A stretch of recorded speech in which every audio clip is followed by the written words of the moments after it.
Mari kita tundukkan kepala, kita satu di dalam doa.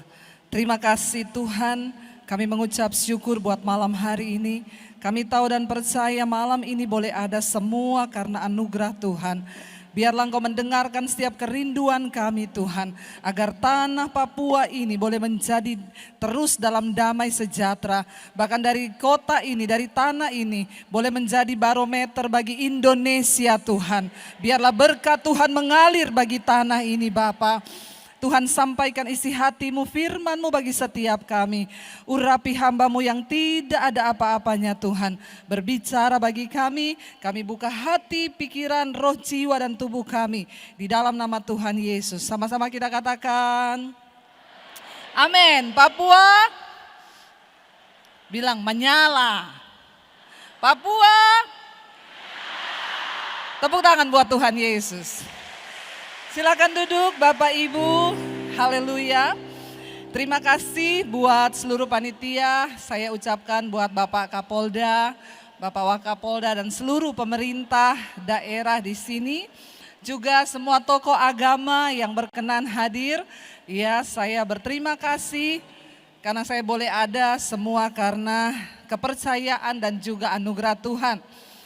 Sesuai dengan tema firman Tuhan malam hari ini, bangkitlah menjadi terang dan bermasmurlah bagi Tuhan menuju pilkada Papua ini damai sejahtera. Firman Tuhan terambil dari Yesaya pasal 60 ayat yang pertama. Yesaya pasal 60 ayat yang pertama, firman Tuhan berkata, saudara, bangkitlah menjadi teranglah sebab terangmu datang dan kemuliaan Tuhan terbit atasmu. Ayat ini berkata bangkitlah menjadi teranglah sebab terangmu datang dan kemuliaan Tuhan terbit atasmu. Saudara, kenapa dikatakan ayat ini bangkitlah? Sebab manusia yang hidup di dalam kegelapan itu lumpuh. Saya beri contoh kalau tiba-tiba di ruangan ini mati lampu saudara. Maka saya percaya kita semua gak bisa bergerak. Mungkin kita akan bergerak sambil meraba-raba. Karena tidak ada terang.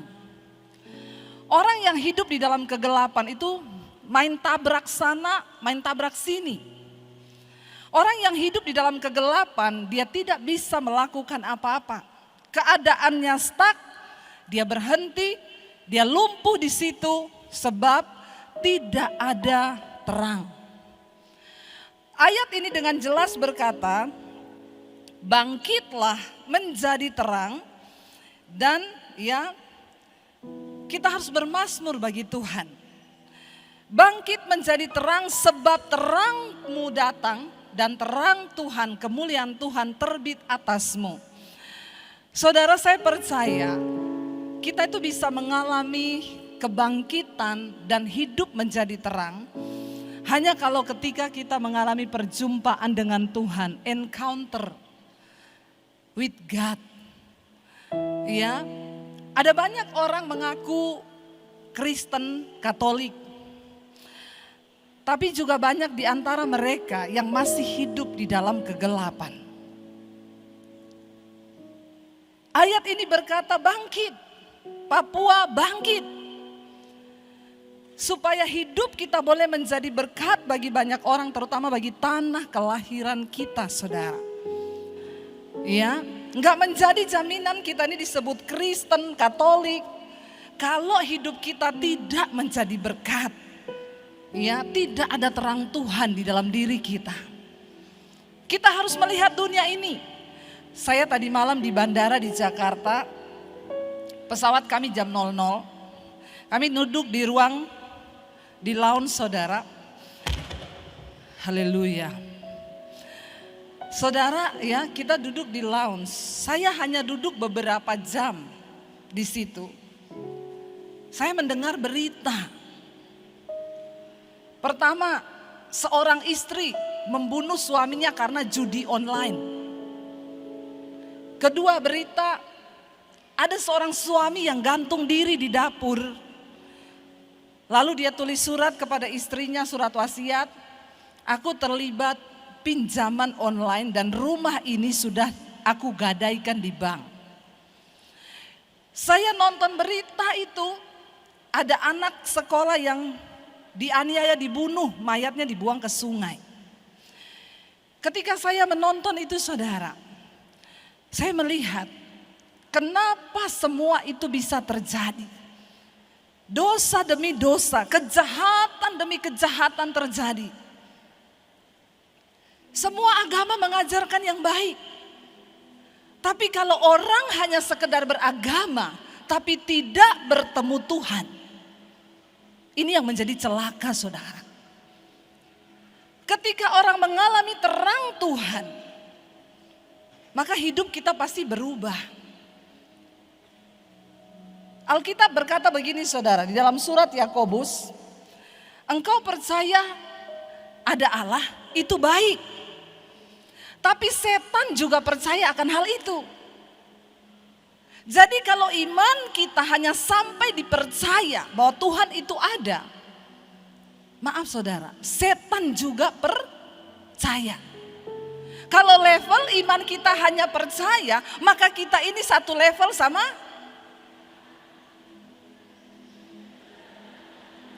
jangan menertawakan diri sendiri. Ya, ini Alkitab yang ngomong. Kalau engkau percaya hanya ada satu Allah, ada Tuhan di dunia ini, itu baik kata Alkitab. Tapi setan juga percaya akan hal itu. Jadi kalau iman kita hanya sampai dipercaya, maka level iman kita satu level sama. Saya takutnya justru setan lebih rohani dari kita. Hati-hati saudara.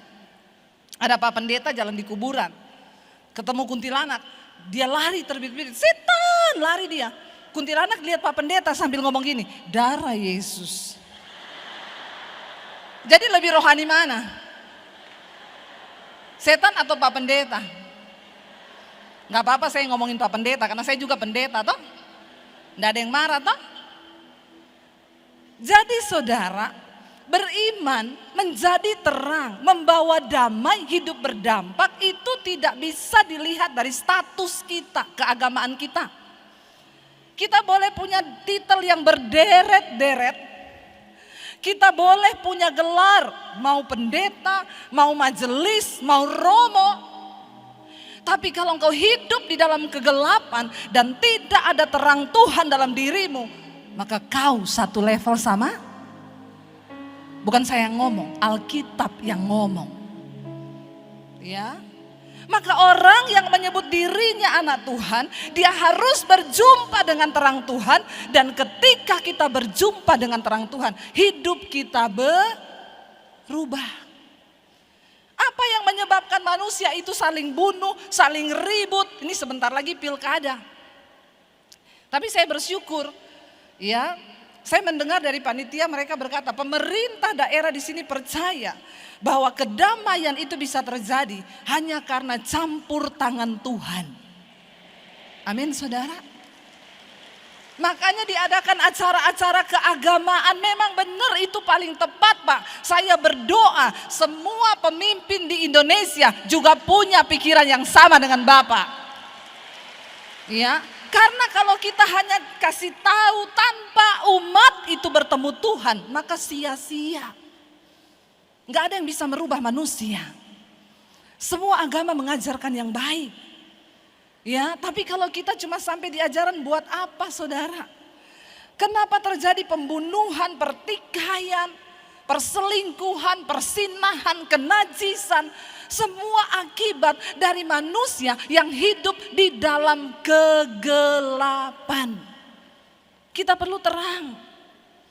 Supaya ketika terang itu datang, terlihat semua saudara. Ya, sebab semua yang ada dalam terang itu ditelanjangi.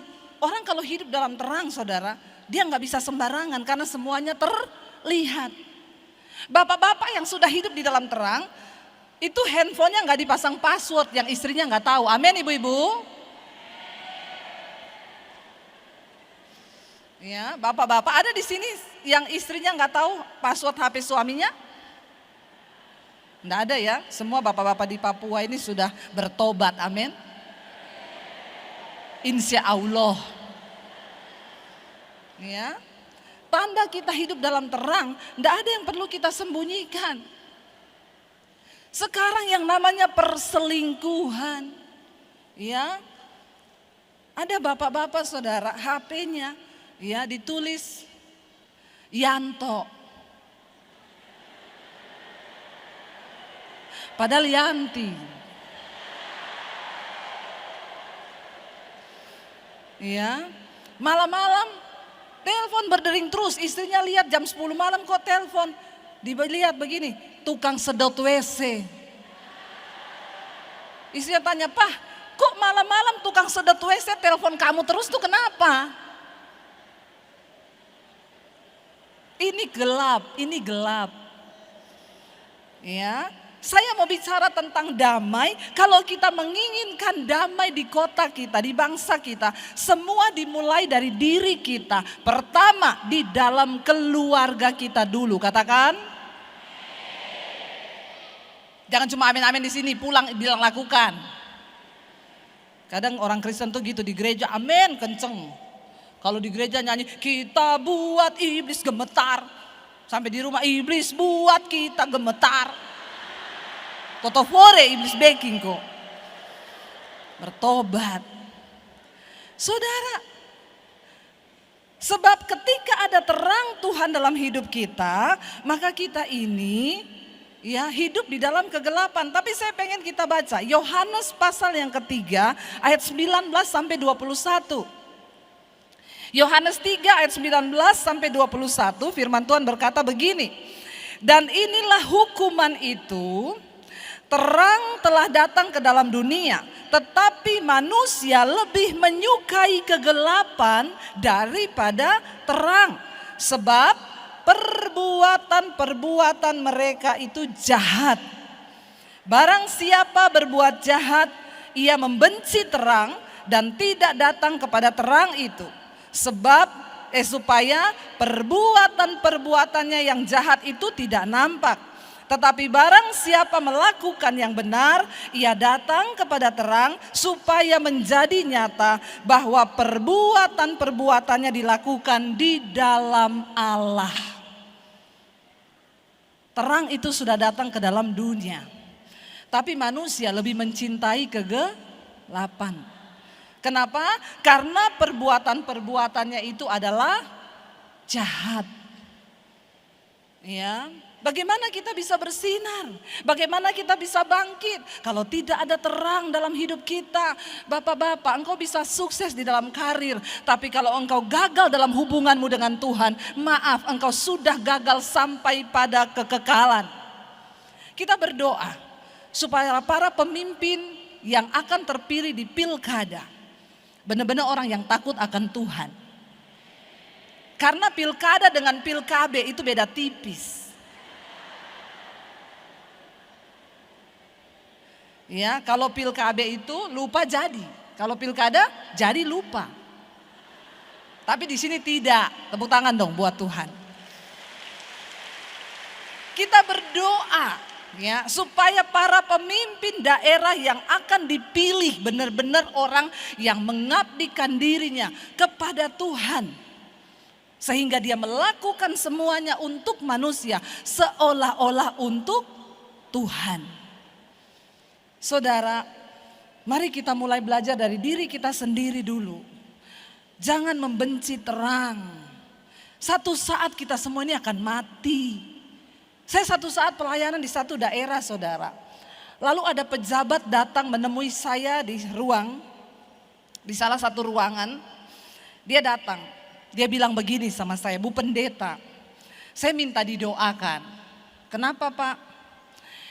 "Saya ini semua dosa saya sudah bisa hindari. Saya sekarang sudah tidak merokok, saya sudah tidak minum, saya sudah tidak judi. Tapi yang satu ini tidak bisa, Bu Pendeta." "Apa?" "Kelemahan saya itu di perempuan." Saya bilang itu bukan kelemahan Pak, berarti kelebihan. Kalau kelemahan itu udah gak bisa apa-apa. Kalau kelebihan itu ya sukanya yang lebih-lebih. "Terus kenapa Pak?" Saya ini setiap kali tugas ke Jakarta, Ibu Pendeta, kan istri saya tidak ikut. Terus ini pesawat baru mau landing ini, baru diumumin, sebentar lagi kita akan segera mendarat di Bandara Soekarno-Hatta. Saya ini sudah kepengen hidupin HP, sudah pengen suruh perempuan datang ke hotel. Kenapa begitu Ibu Pendeta ya? Saya sudah didoakan sama beberapa pendeta Ibu. Lah terus Bapak nemuin saya kenapa? Saya mau minta didoakan. Saya bilang, Pak, biar saya tumpang kaki sama Bapak. Jangankan tumpang tangan, tumpang kaki Pak. Kalau kau tidak mau bertobat, tidak bisa. Saya nggak mau berdoa buat Bapak. Karena sudah banyak pendeta yang berdoa buat Bapak. Oke, kalau begitu Ibu kasih saya pesan. Satu saja supaya saya bisa ingat-ingat. Saya bilang begini, Pak. Kalau kau mau berbuat dosa, kau itu kan pejabat loh. Kau pejabat. Kalau kau mau berbuat dosa, ingat pesan saya Pak. Kau lagi selingkuh sama perempuan di hotel, tiba-tiba malaikat datang, urat jantungmu satu digunting. Terus kau mati serangan jantung di kamar hotel, terus nanti namamu keluar di surat kabar.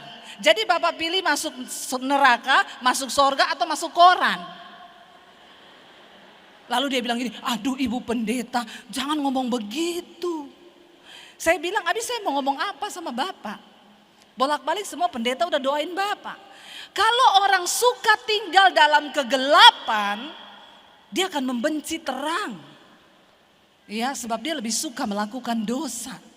Saya berdoa Papua, kita ini saudara harus sungguh-sungguh percaya kepada Tuhan. Hidup di dalam terang Tuhan. Karena kita ini satu saat semua akan mati dan akan berhadapan dengan tahta pengadilan Allah. Katakan, amin. Mau siapapun kita. Mau saudara sebagai masyarakat, mau bapak-bapak sebagai pejabat, mau saya sebagai pendeta, mau pastor sebagai pemimpin agama Katolik, kita semua akan berdiri di hadapan tahta pengadilan Tuhan. Di mana kita di sana harus memberikan pertanggungan jawab atas seluruh hidup kita, saudara. Mari kita berdoa. Bagaimana supaya Papua ini damai? Dosa itu adalah penghancur hidup manusia. Saya baca berita, nonton di TV di Jakarta. Suami bunuh istri, lalu dagingnya dijual di pinggir jalan ke tetangga-tetangga. Daging istrinya, saudara, ini terjadi bukan di luar negeri loh, di Indonesia. Kita harusnya menangis melihat kejahatan yang begitu rupa di atas bangsa kita. Para pemimpin agama harus mengajak umatnya untuk bertemu dengan Tuhan, encounter with God. Karena hanya ketika manusia berjumpa dengan Tuhan, maka perubahan itu bisa terjadi. Waktu ada pertobatan, maka Tuhan meluputkan tanah kita dari bencana. Tuhan meluputkan tanah kita, rakyat kita dari semua hal-hal penghukuman dan murka Allah. Dan apa yang menyenangkan hati Tuhan? Bukan uang kita, saudara. Tetapi pertobatan kita. Waktu kita menangis di kaki Tuhan, memohon pengampunan bagi bangsa ini.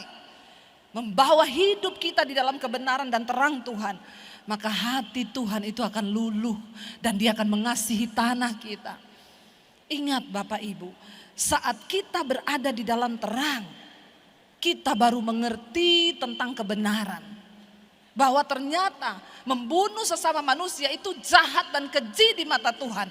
Sebab Alkitab berkata, peperangan kita bukan melawan darah dan daging. Musuh kita bukan sesama kita manusia, tapi musuh kita adalah iblis, roh jahat yang ada di udara. Bukan sesamamu manusia. Katakan, jangan benci sesamamu manusia. Karena waktu kau benci orang lain, setan sudah berhasil menghasut hidupmu.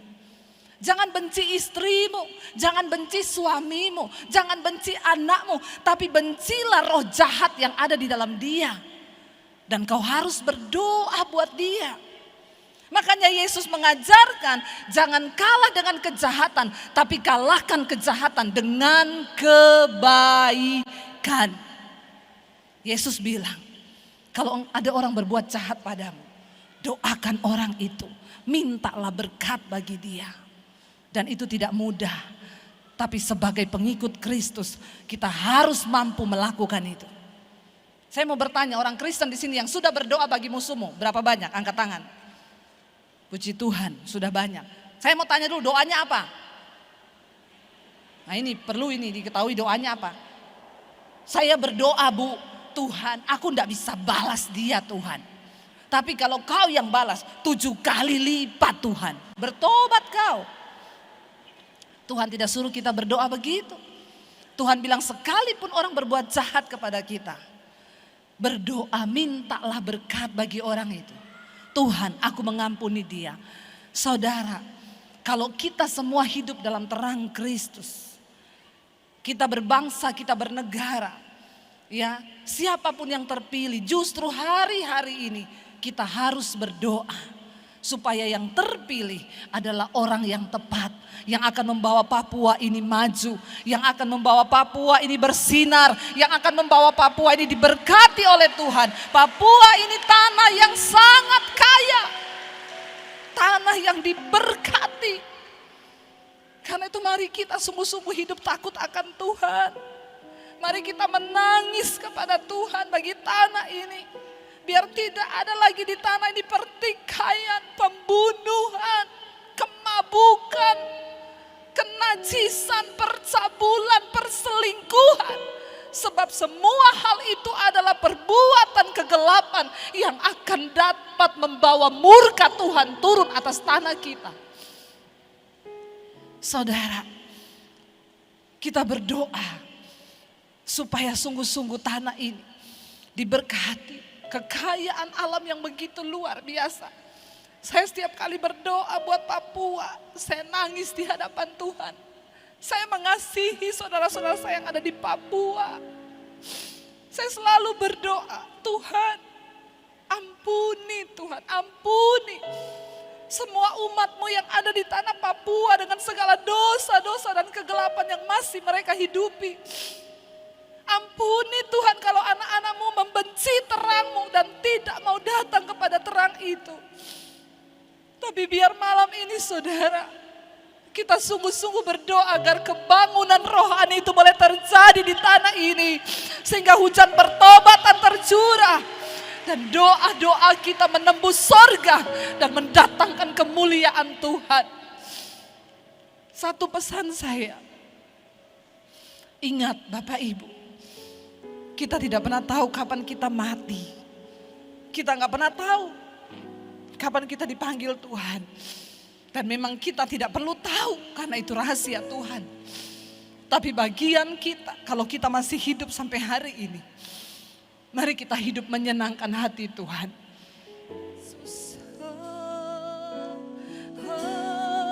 Ku telah mati dan tinggalkan kali ini.